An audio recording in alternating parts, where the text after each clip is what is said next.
in this chapter we will have a look on Redshift camera workflow. Camera is very important for visualization of our 3D viewport. Go to Redshift menu, Cameras, and you can choose from 5 types of cameras. The most common camera is Standard. And as you can see, Redshift created Cinema 4D standard camera with Redshift camera tag. Activate our new camera and now render view using RS camera. In object section, we have all parameters which you know from Cinema 4D already because we are using Cinema 4D camera. We can also use camera coordination if we would like to change position or zoom and rotation as well. But I personally prefer to manipulate with the camera inside the 3D viewport with Alt key and 3-button mouse because as you can see we are getting much faster response. Next section under our camera is Basic, where you can find totally the same features as I explained in the chapters before. Back to our Object section, and as first step we will have a look on Projection, where you can change from perspective to left or right view, exactly as you know from 3D viewport. I'm using this sides view if I would like to prepare texture or when I need to avoid 3D perspective. But of course the most common is use the perspective projection. Don't forget that your camera depends on your project settings, especially render output resolution and pixel aspect ratio. As next we have focal length, when you can use preset, depends how wide lens you would like to use.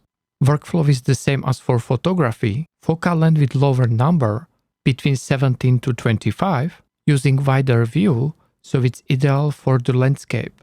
Focal length between 50 to 80 is ideal for the portrait, and higher numbers like around 200 are very good for the macros. Also you can choose movie sensor size 16 or 35mm, or photo sensor 35mm, or even IMAX 70mm. Let's do use for now sensor size 36 with focal length 36.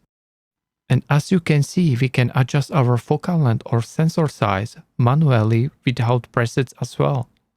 And as we are changing focal length, we are changing horizontal and vertical field of view as well. Next we have film offset, and as you can see in our render view, you can offset in Y or X axis. Next we have focus distance, which you can set up manually, or you will use picker and select object which you would like to have in focus, and it automatically will write your focus distance. And how to correctly set up focus object, I will show you in bokeh chapter. And next we have Redshift camera section, which is coming from Redshift camera tag. And if you will select Redshift camera tag, you will see all those sections here as well.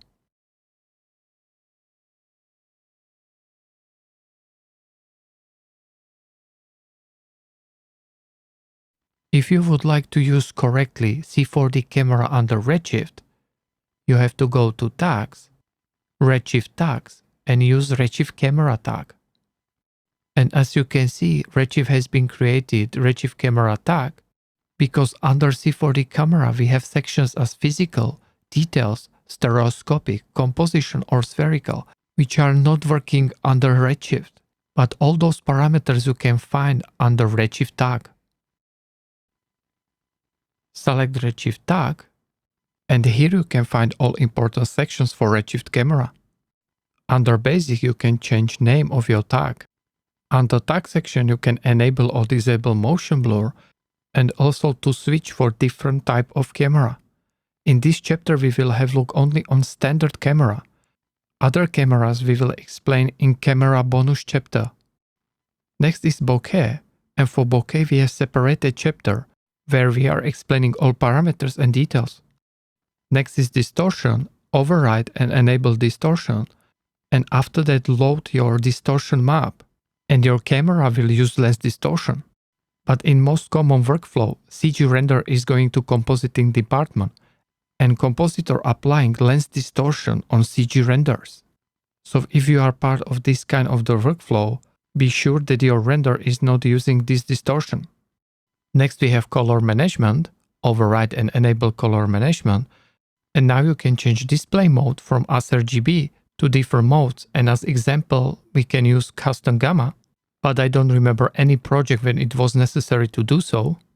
Or as next example, if you would like to use OCO display mode, but under OCO mode, you need to load OCO configuration. And that's only way how will work your OCO display mode correctly. Next we have LUT section. Again, under LUT section, you need override and enable. And as second step, you have to load your LUT if you would like to see lookup table grading in your render view. Also, you can use log space or color management LUT features or strength mixer if you don't want to use full intensity of your LUT. Next, we have color controls. Turn on override and enabled. And as you can see, you can change exposure or contrast of your image. Or for even more detailed changes, you can use curves. Click with Control will create extra point on the curve. And if you would like to delete point, use right mouse button to activate menu. You have also control of red, green and blue channel if you need to tweak them separately. But my recommendation is to do color correction after rendering, not before, because mostly color corrections do in compositing department. Next we have photographic exposure, turn on override and enabled. So if you are creating render which will combine with the shot, and you know shot parameters, what camera was used, ISO, or what kind of lens and its parameters, of course use those film settings for your camera as well. As first parameter we have film speed or ISO, and higher value you are using, brighter results we are getting. Second parameter we have shutter time, and here we are getting opposite results to compare film speed, where higher values produce darker results. Let's do reset both values to default. And next parameter we have f-stop number. Higher values produce darker results, lower values produce brighter results. Next we have white point. And white point works as complementary color compensation. So as you can see, saturated blue giving red results and saturated red giving green results.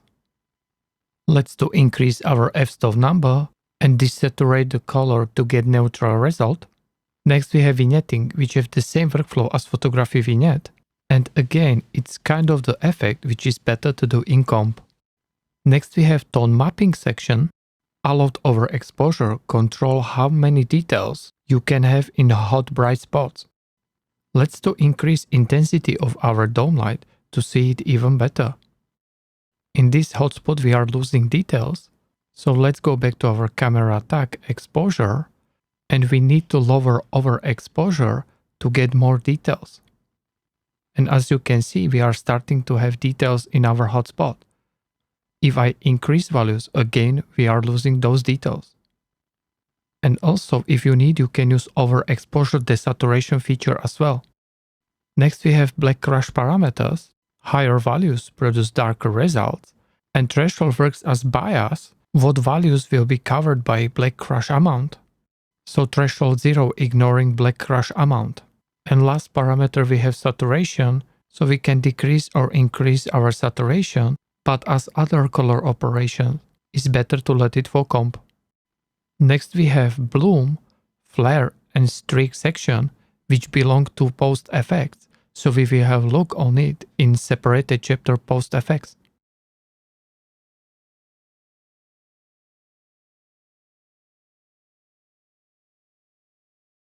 In this chapter, I will show you how to create bokeh, or you can also call it depth of the field or defocus.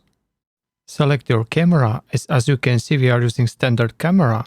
Go to tags, redshift camera. And now we have access to bokeh section.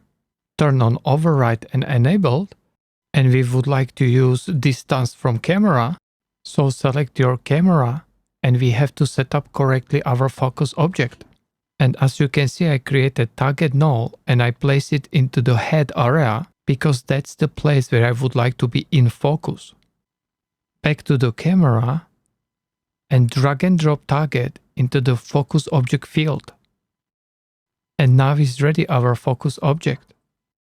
Select Camera tag and increase COC radius. COC means Circle of Confusion. And now you can see in our render view how looks our bokeh.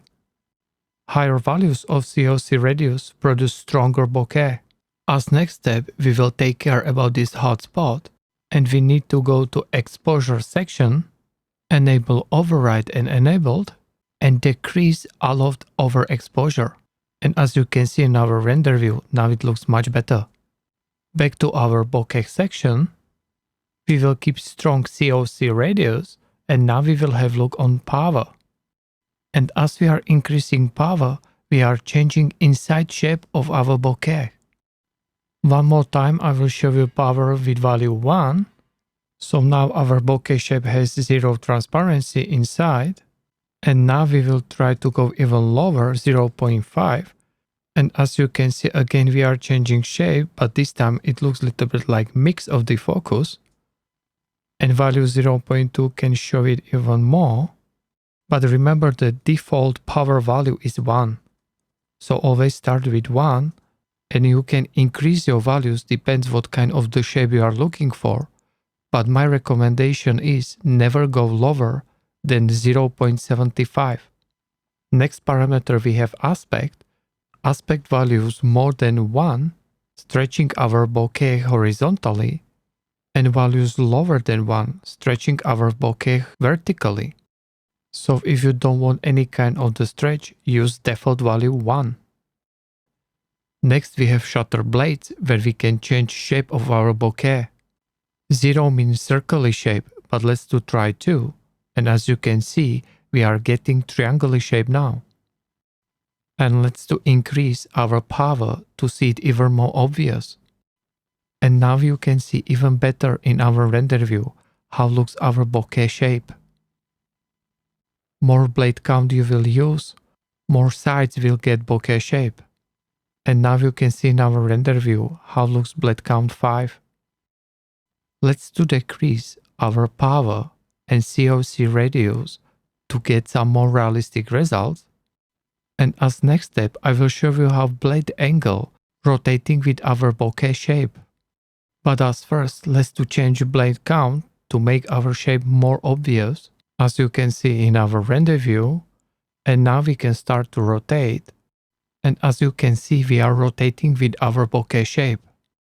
Higher values producing stronger blade angle rotation.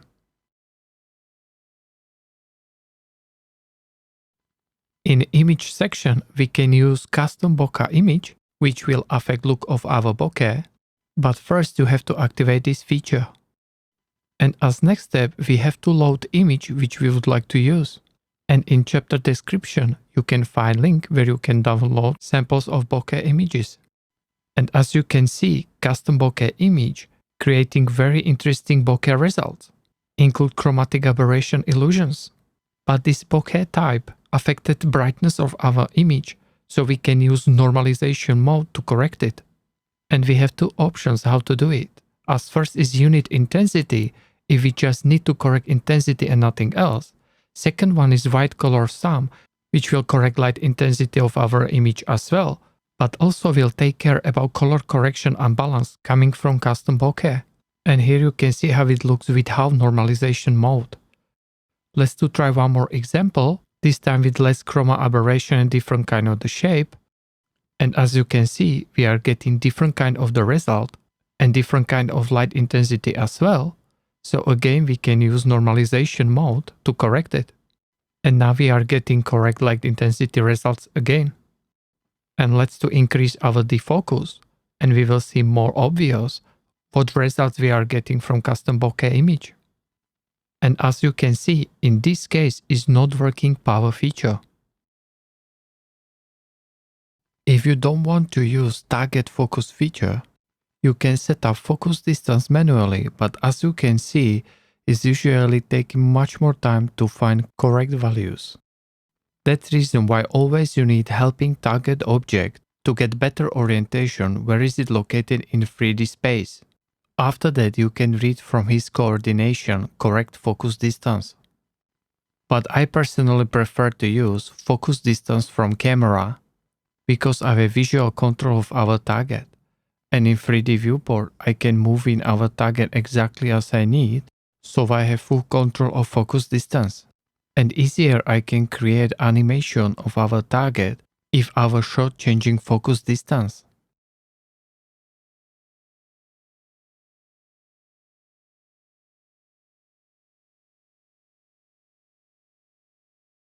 If you would like create realistic looking renders, you have to remember that look of your models depends on many aspects, especially physically accuracy of shaders, correctly prepared textures, and of course lighting.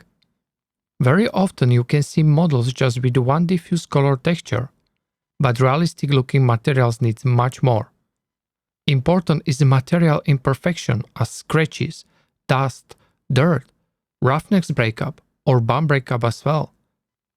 Redshift using PBR workflow which include physically correct shaders, or we can call them physically correct materials as well.